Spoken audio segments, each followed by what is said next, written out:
Welcome to the Adult Basic Skills Professional Development video series. Throughout our productions, we are committed to excellence in adult education and professional development in basic skills instruction.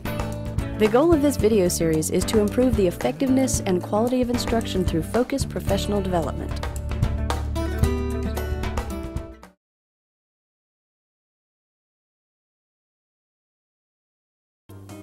Today, we will see an overview of the different word identification strategies that good readers use during the reading process.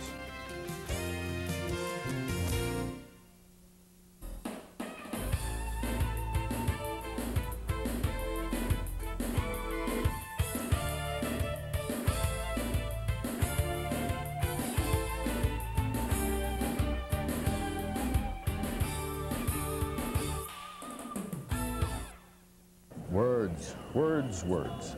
Modern America is awash in print. Everywhere you turn, there are signs and printed messages. Not only are there many signs to read, but you have to be able to read them very rapidly. Have you ever misread a sign while driving a freeway or interstate highway?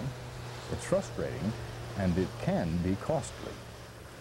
That's just how an adult new reader must feel much of the time.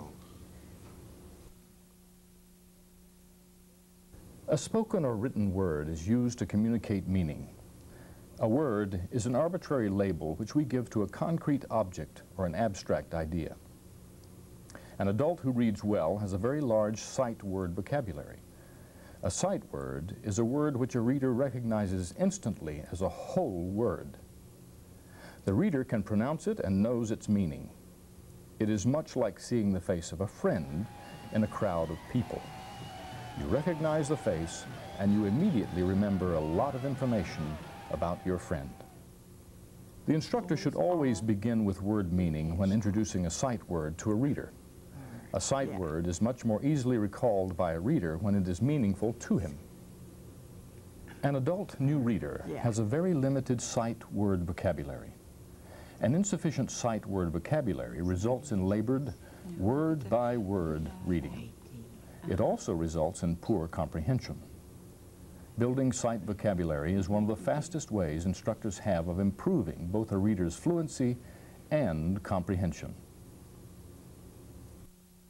A sight word should be introduced to the new reader printed in lowercase or small letters. The reason is that lowercase letters carry more visual information than do capital letters. In a word printed in all capital letters, each letter has exactly the same height and all letters sit on the line. A word printed in lowercase letters may have ascenders, that is, letters above the line, descenders, letters below the line, and medials, letters on the line. A word written in lowercase letters has a better profile for the reader to see and remember. Here is another suggestion for teaching sight words. Unless the new reader is already writing in a cursive style, an instructor should present a new sight word printed in lowercase, manuscript style. Manuscript style carries more visual information, and it is closer to the print styles in books and published instructional materials. How is a sight word learned? There are three types of cues a reader uses to learn a sight word. First, it is learned through association. Connecting a label to a real object in a classroom, for example, a desk, a chair, or a table, is a good instructional strategy. Also, a sight word may be learned through the association of a word with a picture. Presenting a picture of a concrete object with a printed word underneath is an effective instructional method. In addition, company logos like McDonald's, Kmart, Shell, and street signs can be used to teach functional sight words. The second way a sight word is learned is through the use of configuration or shape cues. Many words have distinctive shapes and features.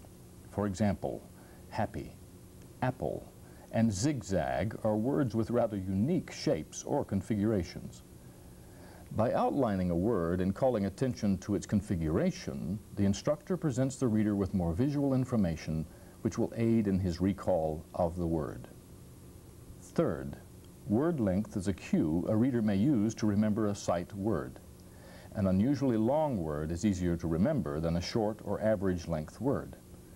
The words Thanksgiving, encyclopedia, and Mississippi are unusually long words which are remembered by most readers after a few encounters or presentations.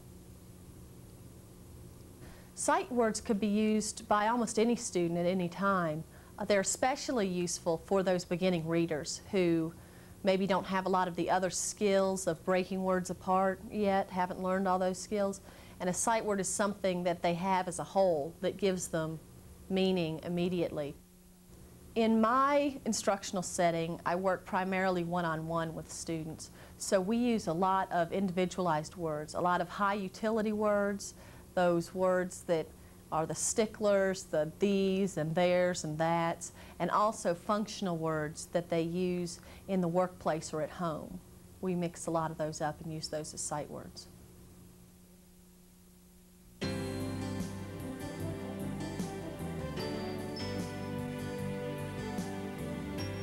The use of context clues is a primary strategy a reader has for identifying a word.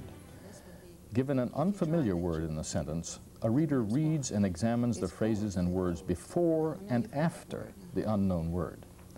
The reader uses pictures and graphic information like charts and graphs on the page as cues.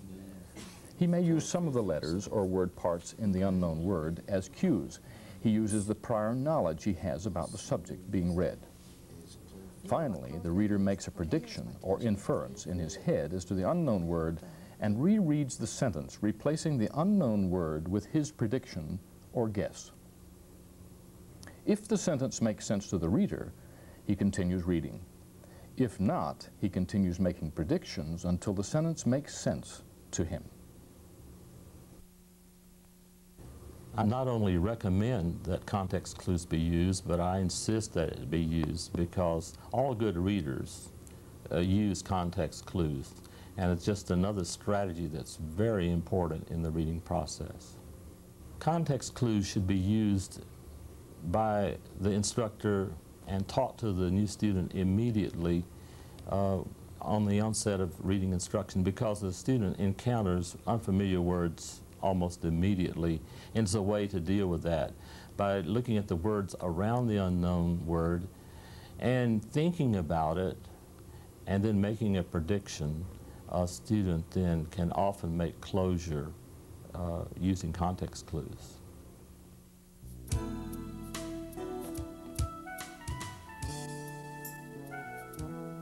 A reader also uses structural analysis to figure out an unfamiliar word in a sentence. Often, an unknown word does have some parts which are recognized by the reader. A longer word may be a compound word made by combining two words, such as parkway or subway. Common endings like ing, ed, ment, or prefixes such as re, pro, in, and word roots like trans, ject, or rupt are often used in a word.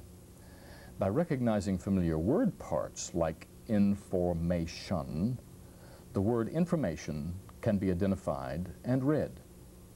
Often, there are several trials and errors before a word is figured out and a sentence is completed. Before structural analysis, students really need to have a large number of sight words.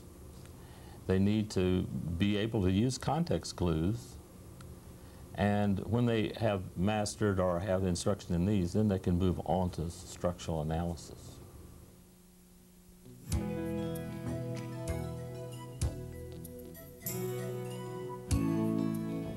Phonics is another way a reader has of unlocking an unfamiliar word in a sentence. The use of phonics demands that the reader perform intensive, analytic, and synthetic visual and auditory activities. When he uses phonics, a reader uses his knowledge of letter and sound associations and his ability to blend letter sounds into syllables and words. The application of phonics is imprecise. Because some letters can represent several different sounds, a reader often makes tentative phonic predictions. He may try several letter and sound combinations and blendings before he selects one and tries his word prediction in a sentence. If the word makes sense in the sentence, he continues reading. If not, he starts the phonics process all over again.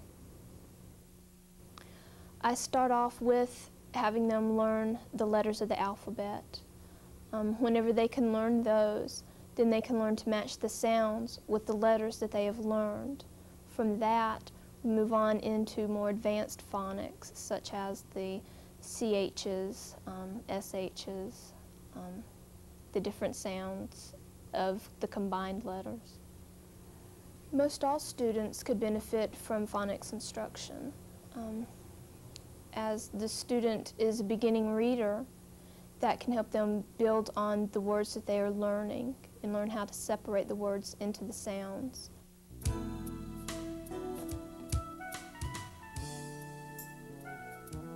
Finally, a reader may use the dictionary as a tool for word identification. Often we've heard about a new reader told to look up an unfamiliar word in the dictionary, but beginning readers usually have no dictionary skills. Dictionary use is not a tool for most new readers because it takes a long time and a variety of skills to master it. A reader must be able to use guide words, find an alphabetized entry, use a pronunciation key, choose optional pronunciations, use a set of abbreviations, know parts of speech, and be able to select a word meaning based on the word's sentence context. However, dictionary skills instruction should be a part of every word identification reading program. A good place to begin with dictionary instruction is with a picture dictionary or a word bank that the new reader makes himself. The meaning students get from the dictionary is only as meaningful as their skills are. If they're very, very low-level functioning readers and have very few reading skills, the dictionary will perhaps remain a mystery. The mastery of the dictionary is a long-term educational process. In review, the reader has 5 strategies for identifying words. A new reader should be taught to use all 5 word identification strategies in the order shown here. Here are the strategies again and reasons for their preferred order. As you can see, the word identification strategies are arranged so that the first strategy, sight words, gives the student the most meaning in the fastest amount of time, with the least interruption of the reading process. As we move through the chart, the strategies become more complex. They provide less immediate meaning, take more time, and are more interruptive of the reading process. Finally, it should be said that any reader can use all 5 word identification strategies when they are needed. But the difference is, the good reader uses the strategies in combination with one another. For example, when a word in a sentence is unknown, the reader may use context clues and structural analysis while figuring out the word. Or she may use context clues and phonics on another occasion. Sometimes, when all other word identification strategies fail, the reader may use a dictionary. In order to help our adult new readers reach their destination of becoming independent learners without too many detours or wrong turns, we must guide them in determining which word identification strategy or combination of strategies to use and when each is most effective. It is our responsibility as instructors to teach our students to navigate through this world of print.